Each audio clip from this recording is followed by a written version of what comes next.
श्री गुरुचरित्र कथासार अध्याय 22वा वांजमैस दुभती झाली. श्री गणेशाय नमः. नामधारक सिद्धयोग्यांना म्हणाले, महाराज, तुमच्या मुखातून गुरुचरित्र ऐकायला मिळणे हे केवढे भाग्य. तुम्ही मला भेटलात आणि मी धन्य झालो. तुमच्या कृपाप्रसादाने मला परमार्थाविषयी रुची निर्माण झाली आहे. तुम्ही मला श्री गुरु नरसिंह सरस्वती स्वामी महाराज गाणगापुरास आल्याचे सांगितले. आता तेथील वृत्तांत सांगा. सिद्ध म्हणाले, नामधारक, श्रीगुरूंविषयी जाणून घेण्याची तुमची जिज्ञासा पाहून मला मोठे समाधान वाटले आहे. धन्य आहे तुमचे जीवन. तुम्ही लोकांमध्ये पूज्य व्हाल. आता पुढील कथा सांगतो. गाणगापूर क्षेत्री भीमा व अमरजा यांचा संगम आहे. हे स्थान अतिशय पवित्र असून इथे 8 तीर्थे आहेत. श्रीगुरू काही काळ इथे गुप्त स्वरूपाने राहिले.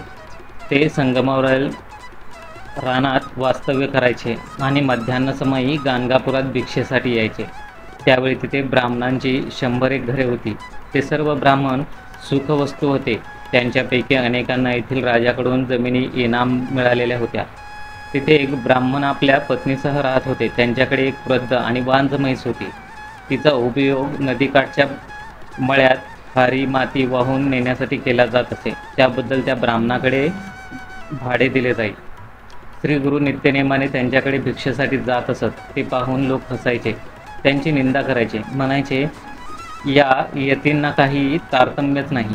आम्ही वैदिक ब्राह्मण आहोत. आमच्या घरी रोज विविध प्रकारे ताजे अन्न शिजते. अर्थात आमच्याकडून उत्तम भिक्षा मागायची इच्छा असूनही हे त्या भिकारड्याकडेच जातात. याला काय म्हणावे. ते ब्राह्मण गरीब असले तरी सात्विक वृत्तीचे आणि भाविक होते. म्हणूनच भक्तवत्सल श्रीगुरू यांच्याकडे भिक्षेसाठी जात असत. शिष्टाईसाठी कौरवांकडे गेलेले श्रीकृष्ण दुर्योधनाकडे राहायला गेले नाहीत. ते विदुराकडे राहिले. त्यांचे कारण प्रेम. यापुढे भगवंतांना राजभोग कधी श्रेष्ठ वाटले नाही. इथेही तोच भाव होता. ते कृपाळू परमपुरुष त्यांच्या घरी जात होते. ते त्यांचे कल्याण करण्यासाठी. असो, त्या ब्राह्मणांचे पुण्य खूप थोर होते. म्हणूनच श्रीगुरूंची पावले त्यांच्या घराला लागत होती. वैशाखातील एके दिवशी श्रीगुरू नेहमीप्रमाणे त्यांच्या घरी गेले होते. तीव्र उन्हात आलेल्या त्या यतीश्वरांना त्याच्या पत्नी नमस्कार केला. त्यांना बसण्यासाठी आसन दिले व म्हणाल्या, माझे पती धान्य घेऊन एवढ्यात येतीलच. तोपर्यंत तुम्ही विश्रांती घ्या. त्यावेळी त्यांची म्हैस अंगणातच बांधलेली होती. ब्राह्मणीच्या बोलण्यातली आर्थता पाहून श्रीगुरू त्यांना म्हणाले, धान्य नाही म्हणून मला थांबू नका. भिक्षा म्हणून या म्हशीचे दूध दिले तरी चालेल. तेव्हा त्या म्हणाल्या, महाराज, ही म्हैस वांज आणि म्हातारी आहे. हिने कधीही दूध दिले नाही. म्हणून आम्ही हिला रेडा म्हणूनच पोसतो. हिला माती वाहून नेण्यासाठी उपयोगात आणतो आणि त्यातूनच मिळणाऱ्या उत्पन्नावर काशीवशी गुजारणा करतो. त्यावर श्रीगुरू म्हणाले, तुमचे म्हणणे पटत नाही. तुम्ही हिचे दूध काढून आणा बरं.